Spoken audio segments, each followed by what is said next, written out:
بسم اللہ الرحمن الرحیم۔ بسم اللہ الرحمن الرحیم۔ السلام علیکم ورحمۃ اللہ وبرکاتہ۔ عزیز طلبہ، آج التبیان فی علوم القرآن کا سبق نمبر 43 ہے، اور اس سبق کے اندر ہم قراءتوں کی تعداد اور قراءتوں کی اقسام کی تفصیل پڑھیں گے۔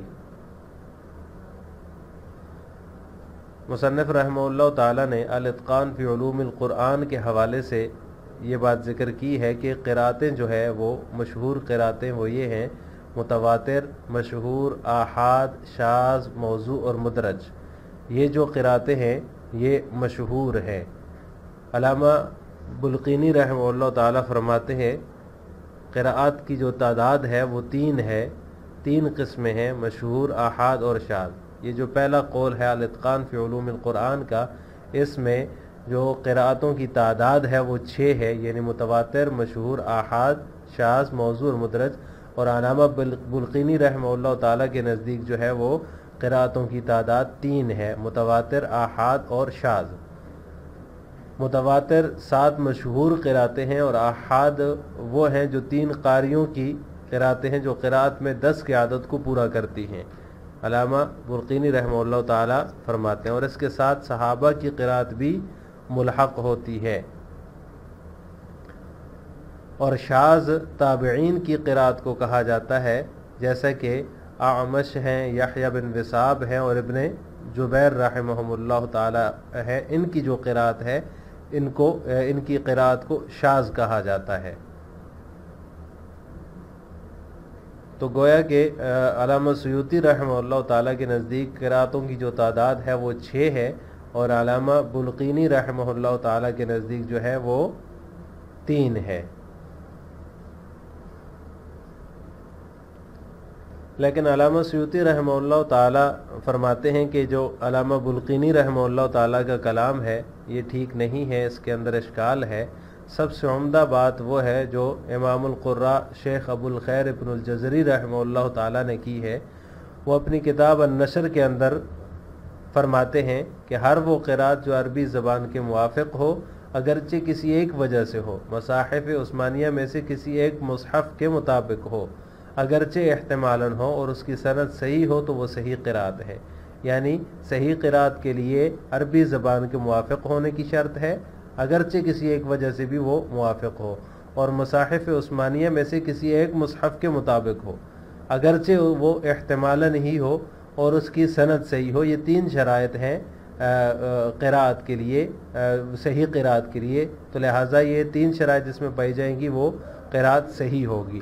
لہٰذا ایسی قراءت کا نہ رد کرنا جائز ہے اور نہ ہی انکار کرنا جائز ہے، بلکہ وہ ان حروف 7 میں سے ہے جن کو لے کر قرآن کریم نازل ہوا ہے۔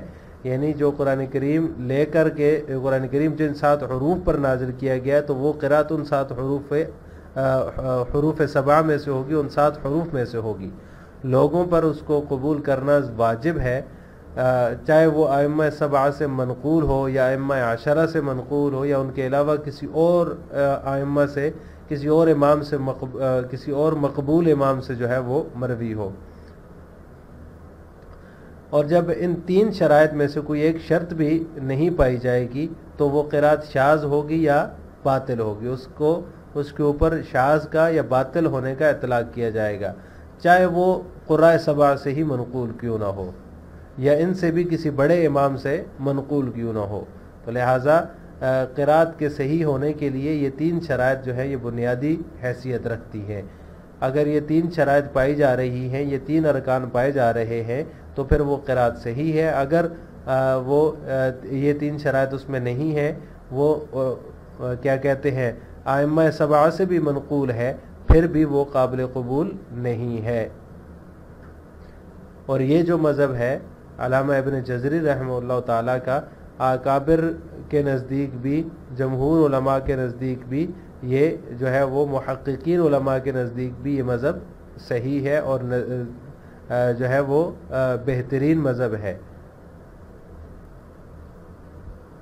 قراء 7، 10 اور 14 یہ 3 اصطلاحیں استعمال ہوتی ہیں۔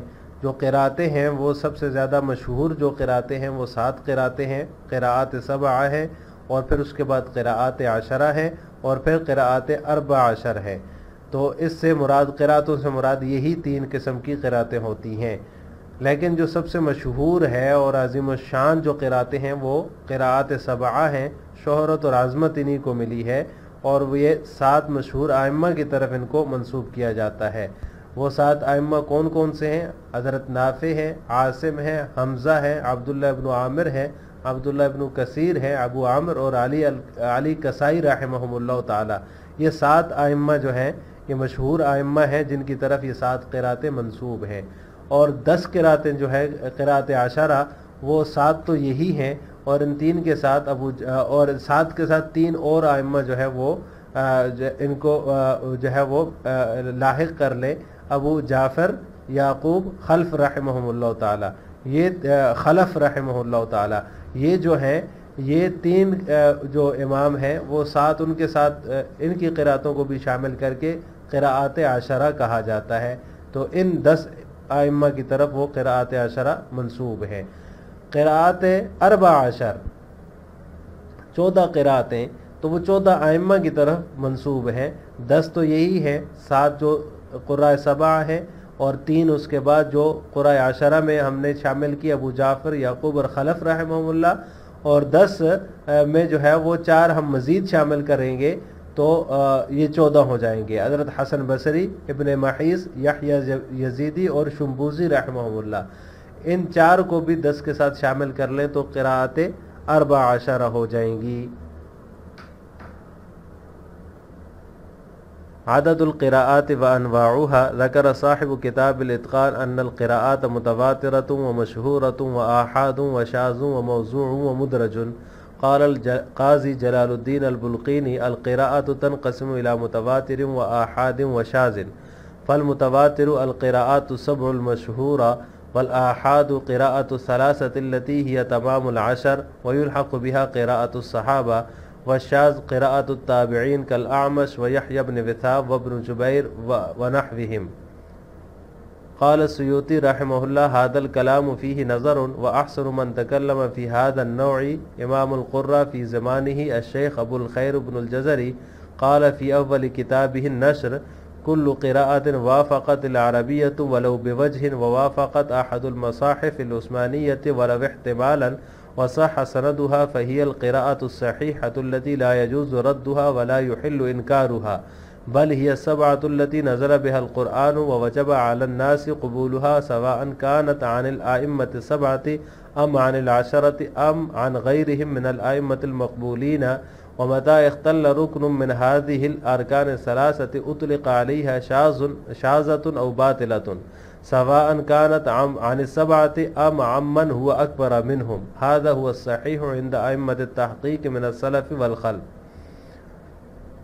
قال صاحب الطيبة في ضابط قبول القراءات: وكل من وافق وجه النحو وكان للرسم احتمالا يحوي وصح إسنادا هو القرآن، فهذه 3 الأركان، وحيثما يختل ركن أثبت شذوذه ولو أنه في 7، والقراءات قيل القراءات 7 والقراءات 10 والقراءات 14، وأحظى الجميع بالشهرة ونباهة الشان القراءات 7، وتنسب هذه القراءات إلى الأئمة 7 المعروفين، وهم نافع وعاصم وحمزة وعبد الله بن عامر وعبد الله بن كثير وأبو عمرو بن العلاء وعلي الكسائي رحمهم الله تعالى۔ والقراءات 10 هذه 7 وزيادة قراءة أبي جعفر ويعقوب وخلف، والقراءات 14 بزيادة 4 على قراءات هؤلاء 10، وهي قراءة الحسن البصري وابن محيص ويحيى اليزيدي والشمبوزي رحمهم الله تعالى۔ عدد القراءات وانواعها، قراءت کی تعداد اور ان کی اقسام، یعنی قراءتوں کی تعداد اور ان کی اقسام۔ الاتقان کے مصنف نے ذکر کیا ہے کہ قراءتیں متواتر، مشہور، آحاد، شاذ، موضوع اور مدرج ہیں۔ قاضی جلال الدین بلقینی رحمہ اللہ فرماتے ہیں کہ قراءت جو ہے وہ یہ منقسم ہوتی ہیں، تقسیم ہوتی ہے، یا قراءت جو ہے وہ 3 قسم پر ہیں۔ نمبر 1 متواتر، آحاد اور نمبر 3 شاذ۔ متواتر مشہور 7 قراتیں ہیں اور آحاد 3 قاریوں کی وہ قراتیں ہیں جو قرات میں 10 کی عدد کو پورا کرتی ہیں، اور ان کے ساتھ صحابہ کی قرات بھی ملحق کر دی جاتی ہے۔ والشاذ قراءۃ التابعین کالاعمش ویحیی بن وثاب وابن جبیر ونحوہم، اور آحاد جو ہے وہ قراتیں ہیں جو تابعین، شاذ وہ قراتیں ہیں جو تابعین کی قراتیں ہیں، جیسے کہ اعمش، یحییٰ بن وثاب، ابن جبیر رحمہ اللہ وغیرہ کی قرات ہے۔ سیوطی رحمہ اللہ تعالیٰ فرماتے ہیں کہ قاضی صاحب کے اس کلام میں قاضی جلال الدین بلقینی رحمہ اللہ تعالیٰ کے اس کلام کے اندر نظر ہے۔ اس بارے میں سب سے عمدہ بات وہ ہے جو امام القراء شیخ ابو الخیر ابن الجزری رحمہ اللہ تعالیٰ نے اپنی کتاب النشر کی شروع میں لکھی ہے۔ وہ فرماتے ہیں کہ ہر وہ قرات جو عربی زبان کے موافق ہو، اگرچہ کسی ایک وجہ سے ہو، مصاحف عثمانیہ میں سے کسی ایک مصحف کے مطابق ہو اگرچہ احتمالاً ہو، اور اس کی سند صحیح ہو، تو وہ صحیح قرات ہے۔ التی لا يجوز ردها ولا يحل انکارها، کہ اس کا رد کرنا جائز نہیں ہے اور نہ ہی اس کا انکار کرنا جائز ہے، بلکہ وہ ان 7 حروف میں سے ہے جن کو لے کر قرآن نازل ہوا ہے، اور لوگوں پر ان کو قبول کرنا واجب ہے، چاہے وہ ائمہ 7 سے منقول ہوں، ائمہ 10 سے منقول ہوں، یا ان کے علاوہ مقبول ائمہ سے مروی ہوں۔ اور جب ان 3 ارکان میں سے کوئی ایک رکن مفقود ہوگا تو اس پر شاذ یا باطل قرات کا اطلاق کیا جائے گا، چاہے وہ 7 مشہور قراء سے منقول ہو یا ان سے بھی بلند پایا حضرات سے۔ یہی بات اکابر اسلاف میں سے ائمہ محققین کے نزدیک صحیح ہے۔ الطیبہ کے مصنف قبول قراءت کے بارے میں ضابطہ بیان کرتے ہوئے فرماتے ہیں کہ ہر وہ قراءت جو قاعدہ نحو کے مطابق ہو، رسم عثمانی کی احتمالی صورتوں سے شامل ہو، اور وہ عضو سند بھی صحیح ہو، تو وہ قرآن ہے۔ بس یہی 3 اس کے بنیادی ارکان ہیں، اور جہاں بھی کوئی رکن مفقود ہو تو آپ فیصلہ کر لیں کہ وہ شاذ ہے، اگرچہ وہ قراءات 7 میں سے ہو۔ والقراءات، قراتیں، قیلہ یہ بیان کیا گیا ہے کہ قراتیں جو ہے وہ قراءات سے قراءات 7، قراءات 10 اور قراءات 14 مراد ہیں۔ شہرت اور عظمت شان میں سب سے زیادہ حصہ جو ہے وہ قراءات 7 نے پایا ہے۔ ان قراءات کو مشہور 7 ائمہ کی طرف منسوب کیا جاتا ہے، اور وہ حضرات جو ہیں وہ حضرت نافع، حضرت جو ہے حضرت نافع، حضرت عاصم، حضرت حمزہ، حضرت عبداللہ ابن عامر، عبداللہ ابن کثیر، ابو عامر ابن علا اور علی الکسائی رحمہ اللہ تعالی ہیں۔ اور قراءات 10 جو ہے وہ تو 7 یہی حضرات ہیں جن کا ذکر اوپر ہوا، اور 3 مزید حضرات کی قراءتوں کی زیادتی ہے، اس میں ابو جعفر، یعقوب اور خلف رحمہ اللہ۔ اور قراءات 14 کے اندر جو ہے وہ 10 یہی حضرات ہیں، اور 4 کی قراءتوں کی زیادتی ہے ان 10 کے اوپر، اور وہ 4 قراءتیں جو ہے وہ حسن بصری، ابن محیص، یحییٰ یزیدی اور شمبوزی رحمہ اللہ تعالیٰ کی قراءتیں ہیں۔ لہٰذا آج کے سبق کا خلاصہ یہ ہوا کہ ہم نے قراءتوں کی تعداد اور ان کی اقسام کے بارے میں تفصیل سے پڑھا ہے۔ آخر میں آپ سے 2 سوال ہیں۔ علامہ بلقینی رحمہ اللہ تعالیٰ کے ہاں قراءت کی کتنی قسمیں ہیں؟ نمبر 2 مشہور قراء 7 کے نام کیا ہیں؟ ان کے نام بتانے ہیں۔ السلام علیکم ورحمۃ اللہ وبرکاتہ۔